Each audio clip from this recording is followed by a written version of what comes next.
Students, in the last few lectures, we have learned about torque, angular momentum, how to calculate torque, and relation between torque and angular momentum. We have discussed in the last few lectures. And as we know, whenever the system is in equilibrium, if it is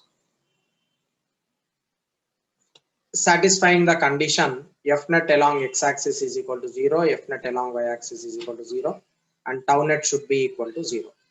So when the system is in equilibrium, if you are rotating body or if a rigid body, it is said to be in equilibrium. It means that net force and net torque should be equal to 0. If that condition is satisfied, then we say that it is in equilibrium. We will now use these conditions and we will solve few problems. As a part of that, let us see this question where determine the point of application of third force for which body is in equilibrium. Of course, this is already completed. This one. You should now a uniform rod of length L and mass M is hung from two strings of equal length from a ceiling as shown in the figure. Determine tension in the strings. You should calculate tension in the string. Now, when you are taking this rod of length L and if you are hanging it by two strings, there will be tension arised here. I consider it as TA, and there is tension arised here. I consider it as TB. These are the tensions in the strings. Why there is tension in the string? Because there is a gravitational force acting at center. Because of that gravitational force, this is center and gravitational force is acting in downward direction. It is mg. In order to balance this gravitational force, the two strings are pulling the rod in upward direction. So as a result, net force is equal to 0 because the whole system is in equilibrium. Now we will use conditions of F net is equal to 0 and tau net is equal to 0, and we will determine tension in the string. For that, as the rod is in equilibrium, F net should be equal to 0 and tau net should be equal to 0. Now, what are the forces acting over here? Tension in upward direction plus tension in downward direction should be equal to gravitational force mg. That is, F net is equal to 0. Condition I have used, and I have got this equation. TA plus TB is equal to mg, where m is mass of the object. Now, if I take axis of rotation at this position A, I am considering this is axis of rotation. If I take that as axis of rotation, with respect to that axis, there are three forces acting over TA, TB and mg. But TA is exactly acting on the axis. Therefore, perpendicular distance for this TA is equal to 0. Therefore, torque produced due to tension TA is 0. Torque produced due to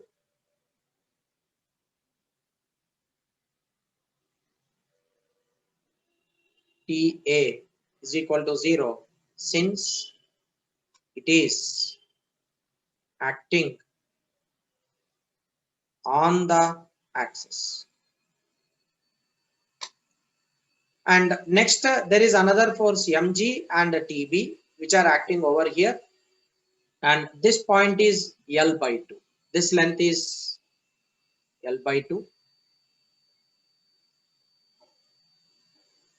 This length is L by 2. Gravitational force will be exactly acting at a point where center of mass lies. Center of mass of the rod is exactly at the center, geometric center. So therefore, I can take this length as L by 2. And obviously, TB is acting at a distance of 3L divided by 4. So I will now write it over here. Torque due to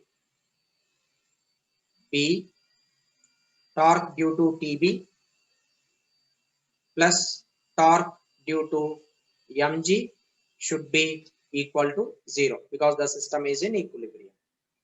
Now torque due to this B, like tension B, it is 3L by 4 into TB minus L by 2 mg is equal to 0. Here we are taking minus because gravitational force, it is in downward direction. I am taking it negative. So downward force I am taking negative, upward force I am taking positive. Therefore, I have took negative sign here. This gives you 3L by 4 into TB is equal to mgl divided by 2. L and L gets cancelled. Leftover will be TB, which is equal to this 2 and 2 gets cancelled. It is 2 mg divided by 3. This is TB.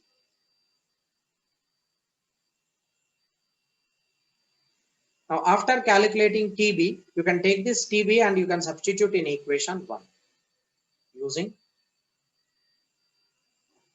equation 2 in 1. You can use equation 2 in 1. Therefore, TA plus 2 mg divided by 3 is equal to mg. TA is equal to mg minus 2 mg divided by 3.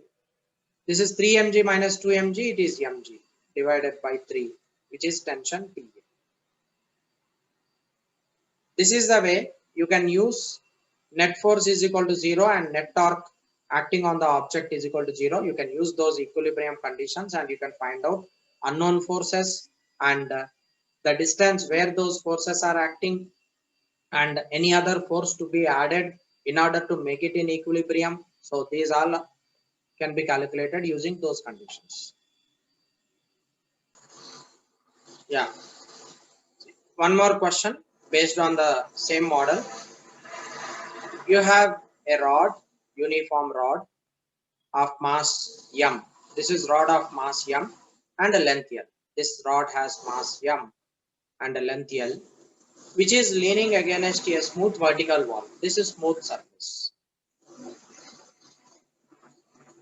And this is rough surface. Now it is making an angle theta as the system to be in equilibrium. Like this is in equilibrium.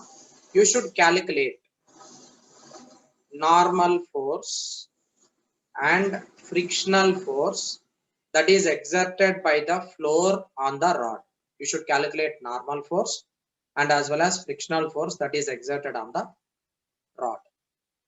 So for this, what we do, we will use a stepwise procedure and we will solve these kind of problems.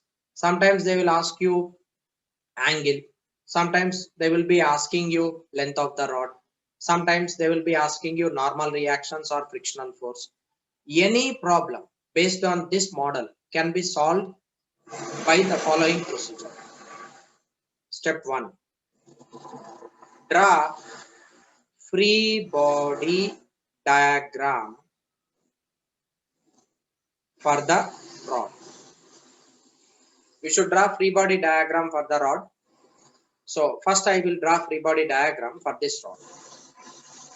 There is a gravitational force which is acting in downward direction and there is a normal reaction at this position and there is normal reaction at this position and there is a frictional force acting in this direction.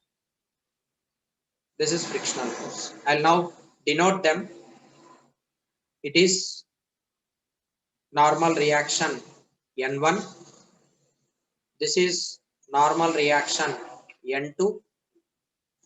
This is gravitational force mg, and this is frictional force F, which is acting over here. I have marked free body diagram. So I have marked all the forces which are acting upon the rod. After this, what you will do, you will use conditions of equilibrium. As the system is in equilibrium, we will use conditions of equilibrium. As rod is in equilibrium, we use F net along x-axis is equal to 0, F net along y-axis is equal to 0. Now along x-axis, what are the forces acting? It is normal reaction N2 and frictional force F. So therefore, F net along x-axis it is normal reaction right side, that is N2, minus frictional force is left side, it is F is equal to 0. From here, frictional force F is equal to normal reaction N2. That's number 1. Next, along y-axis, whatever the forces are acting, I'll equate them. Normal reaction N1, gravitational force is downward, I am taking it negative, should be equal to 0. From here, normal reaction N1 is equal to mg. We have got N1 and N2 values. Now you should find out this N1, N2 values in terms of L or theta so that you can get frictional force. Now after using F net is equal to 0 condition, what I do, I'll now use tau net is equal to 0 with respect to axis fixed at one point. I'm taking this as axis of rotation.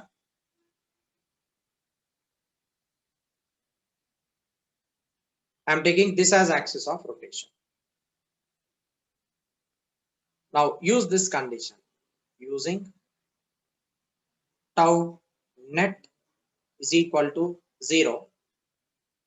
You should calculate torque with respect to this axis of rotation, and that axis, let me take it as, I'm naming it as A, and this end I am taking it as B, this end I am taking it as C, and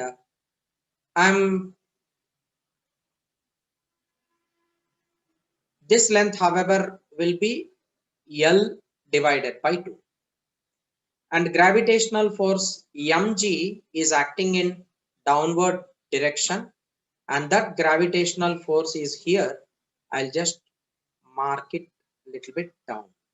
This is gravitational force mg. Now you have got two triangles in this. This is one triangle, and another triangle I can choose this one. This is one more triangle.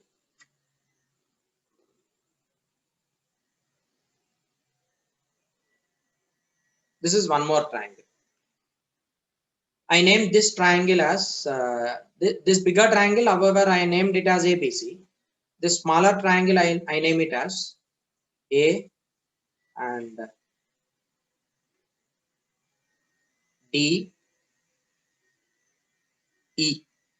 Okay, now I can write from triangle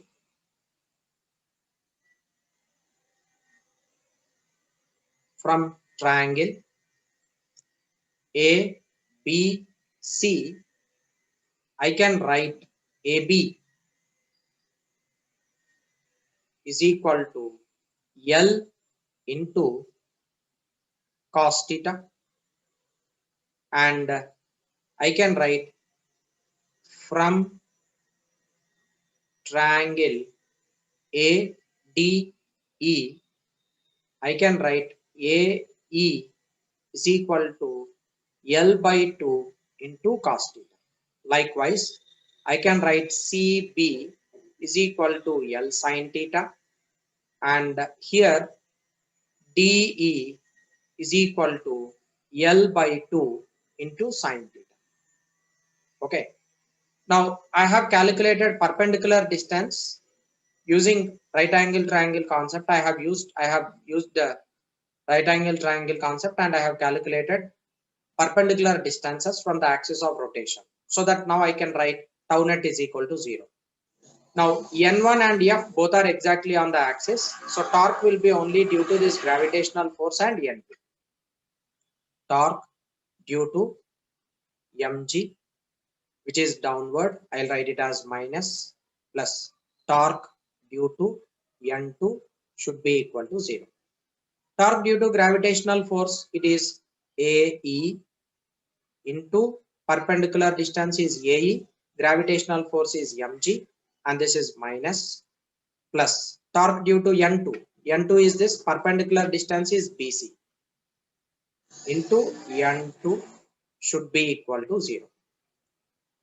And this is AE mg is equal to BC N2.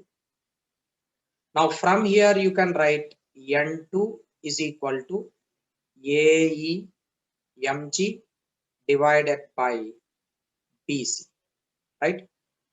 I can use these values here. N2 can be written as N2 is equal to, what is AE? AE is L by 2 cos theta into mg divided by, what is BC? BC is L sin theta. This L and L gets cancelled. Cos theta by sin theta is cot theta, and this is mg, and in denominator it is 2. So final answer, normal reaction N2 will be equal to mg by 2 into cot theta. This is N2. And already we have known what is N2. N2 is equal to F. So frictional force F is equal to mg by 2 into cot theta. Normal reaction N1 is equal to mg. We have got those all values. You can just write N1 is equal to mg. N2 is equal to mg by 2 cot theta, and that is equal to frictional force F. These are the answers for this question.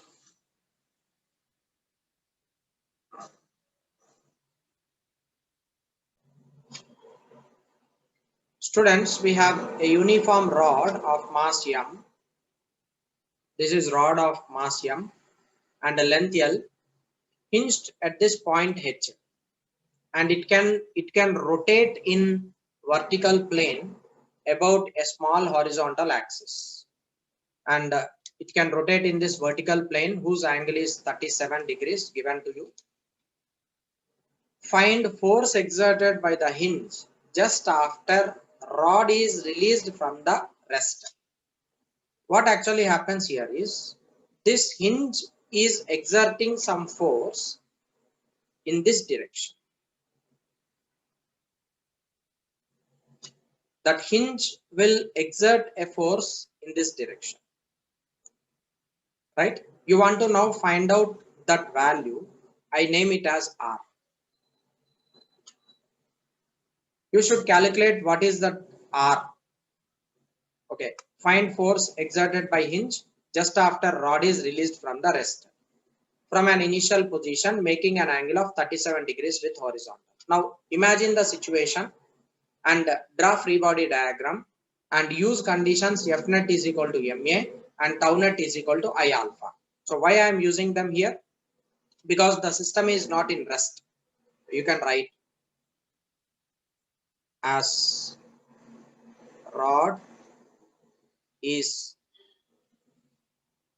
released from rest, it moves. Therefore, tau net is equal to I alpha and F net is equal to ma, and this is tangential acceleration. Because the system is not in the rest position, as a result I am using these conditions. So far whatever we have solved in those problems, the system is in rest. That's the reason why right hand side I have taken it 0. But here it is not like that. The system is in motion. Therefore tau net is I alpha and F net is equal to ma you need to use. Now draw free body diagram. What are the forces acting over here? You just locate them. Forces acting here, there is a gravitational force which is acting in downward direction. I'll just take this rod and I'll draw another diagram. Students, we have drawn free body diagram for this. Once again, you check it up. This pink color represent it is rod, and this is reaction force acting at this hinge. It is H, and at that point we have two forces, normal reaction N1 and N2. N1 is normal reaction of ground. N2 is normal reaction of the hinge. And 37 degrees is given to you. Gravitational force is mg. I can resolve mg into components. Overall, the body falls down with an angular acceleration alpha. So I can use the condition tau net is equal to I alpha here because the system is not in rest. Tau net is equal to I alpha. And what is tau net written as? Net torque acting. I am taking this as axis of rotation. So when I take this as axis of rotation, there is only one force, which is gravitational force acting in downward direction. Torque due to that gravitational force, I will write it. It will be length is L by 2 cos theta, L by 2 into cos 37, and gravitational force is mg, which is equal to I alpha. But what is I? I is moment of inertia of the rod. Moment of inertia of the rod with respect to axis about the edge is ml square divided by 3 that we have already discussed. So I can be written as ml square by 3. It is L by 2 cos 37 is 4 by 5 and it is equal to mg. It is ml square divided by 3 into alpha. This L and this L gets cancelled. M and M gets cancelled.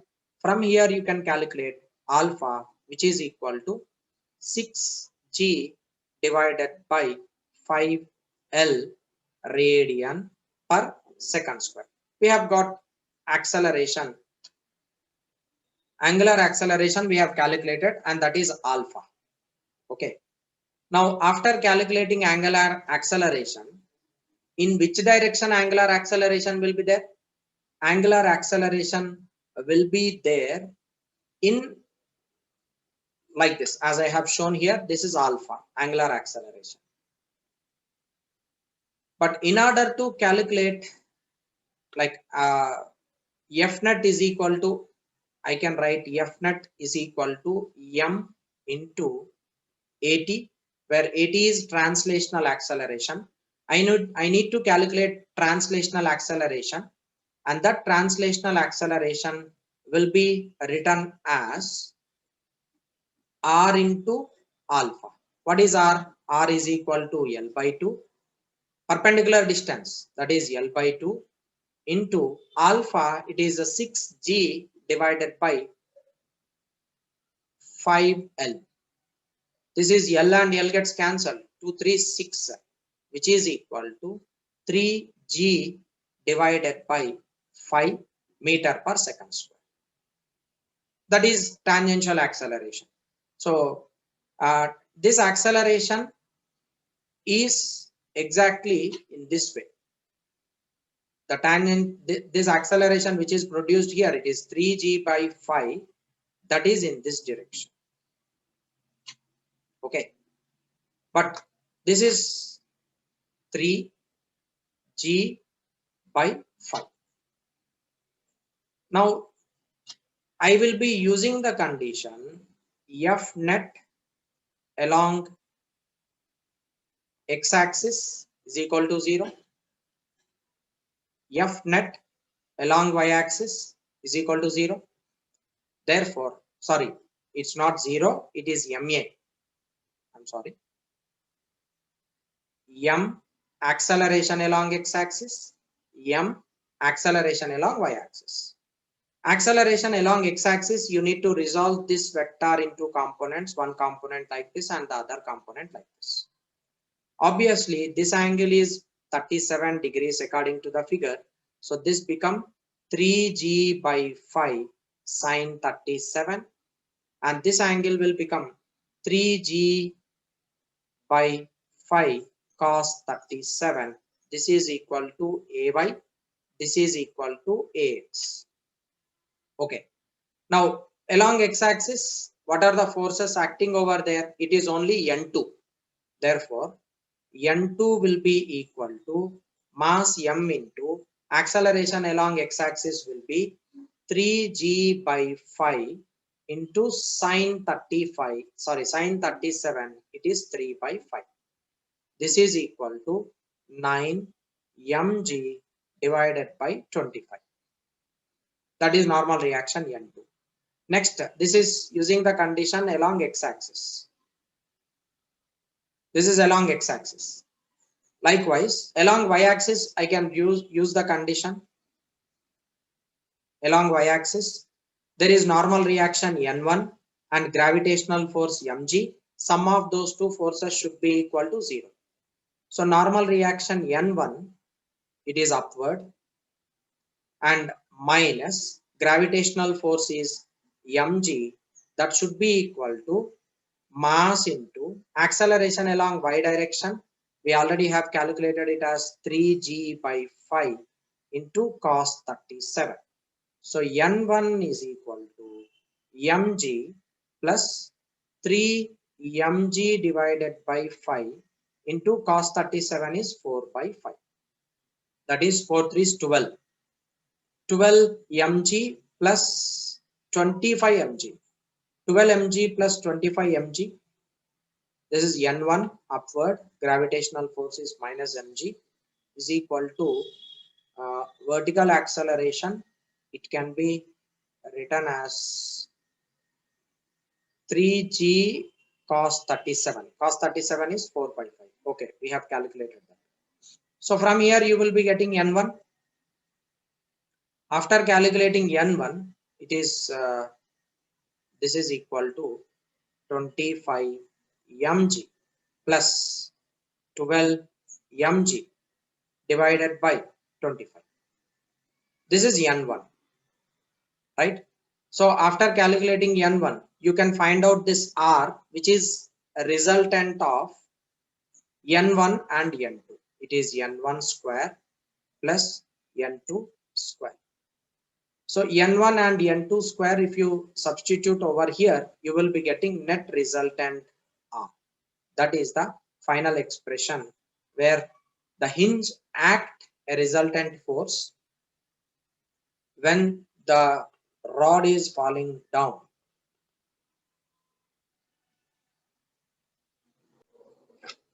Students, let us compare equations of motion in rigid body dynamics and as well as equations of motion in a straight line path. Equations of motion in straight line path, we have got these equations. It is V is equal to U plus AT, S is equal to UT plus half AT square, V square minus U square is equal to 2AS. So these are the equations of motion in straight line, right? These are what we have discussed in kinematics. Likewise, we have got momentum P is equal to mv and force is equal to ma and work done is equal to force into displacement. Kinetic energy is equal to half m v square.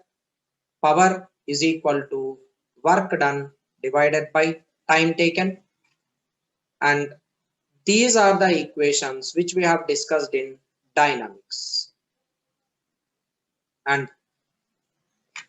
we already know that work done is equal to change in kinetic energy, or work done can be equal to change in potential energy, which is work energy theorem. And in this straight line path, law of conservation of linear momentum is valid. Law of conservation of energy is valid. Likewise, in case of equations of motion for rigid body, you need to just change them like this. Displacement is similar to theta, which is angular displacement, and velocity is similar to angular velocity. Acceleration is similar to angular acceleration. Linear momentum is analogous to angular momentum. Force is analogous to torque. Mass is analogous to moment of inertia. Work done is analogous to work done. Kinetic energy in rotational is analogous to kinetic energy in translational. Power is of course the same. Okay, now we will use these conditions and we will write down equations of motion in case of a rigid body. I'll write it here. For a rigid body, you can write what is V. V can be written as omega. Omega is equal to omega naught plus alpha into T. That is one equation. And the other one, you can use these equations. This is one. Omega is equal to omega naught plus alpha into T. Likewise, you can write theta is equal to omega naught into T plus half alpha T square, and omega square minus omega naught square is equal to 2 alpha theta.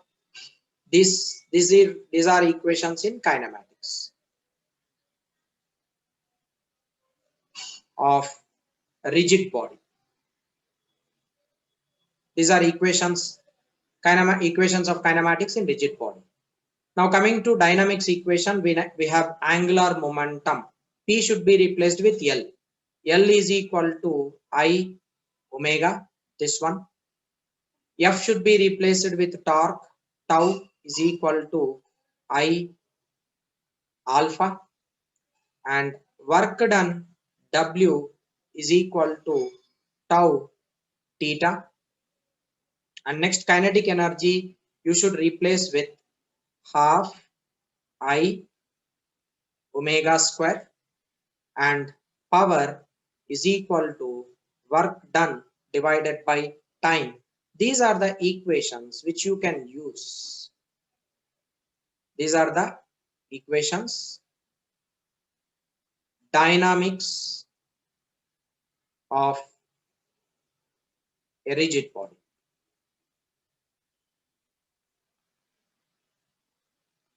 So exactly in rotational motion, whatever the analogous terms are included, those you need to substitute and you can write down equations for rigid body. That's how you can relate translational motion and rotational motion.